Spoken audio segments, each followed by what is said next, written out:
Looking at the share price performance today, I'm sure you manage, and it's clear from what you've delivered over the last few years, you manage the business for share performance over the long term, not just for the day. But are you disappointed to see the shares moving lower today? Is there something maybe that the markets are missing in your release? No, good morning, and thank you for having me. And of course, you're right. I think as a CEO, of course, you have to look at the share price in the long term. And of course, then I have to be really pleased with the performance of Vestas. And if you look at specifically in the quarter, of course, a key highlight is our order intake. We actually have the record order intake in the quarter, 3 gigawatt, up 84% year over year, which means that our backlog increased 31% year over year. So we see a very strong market, and we continue to gain market share in that market. You have, more than quintupled the value of this company since you've been running it. You've delivered tremendous return to shareholders during your tenure. Are you confident that your successor can continue on that same trajectory? I'm sure that the board has found a very good successor to me, and I also know Henrik personally, the new CEO, the incoming CEO. He has been in the board of the company for the last 6 years, so he's very familiar with the business. He also, of course, been part of outlining the strategy for Vestas. So it's a very good choice, and it makes sure that we have the continuity that we need as a long-term market leader in this industry. Can you give us a sense, Anders, we're talking a lot about trade tensions over this week.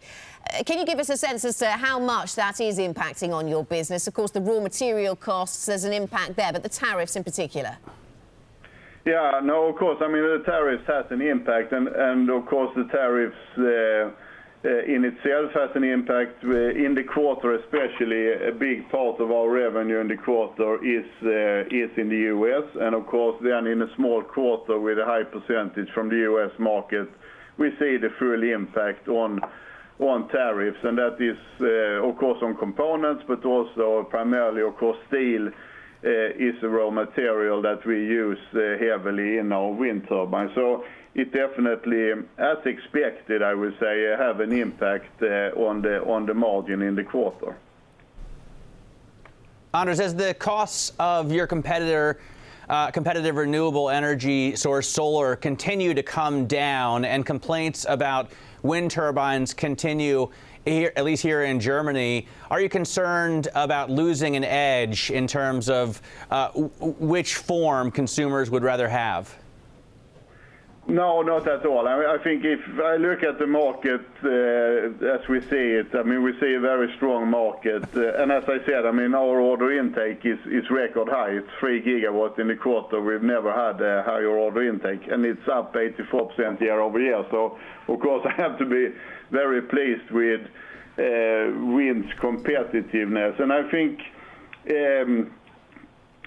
that this is such a large market. I mean, the electricity generation globally is such a large market. And of course, there will be a need for different technologies to cater for the current electricity consumption and also for the future prediction. So there will be natural places where wind clearly is the choice from a pure competitiveness reason, and there will be other places where solar has the choice. And you will also see more and more of a combination, what we call hybrid, that is actually a mix of wind power and solar power in order to increase the capacity, so how much of the time it generates. So I definitely say that the market potential is big enough for both technologies.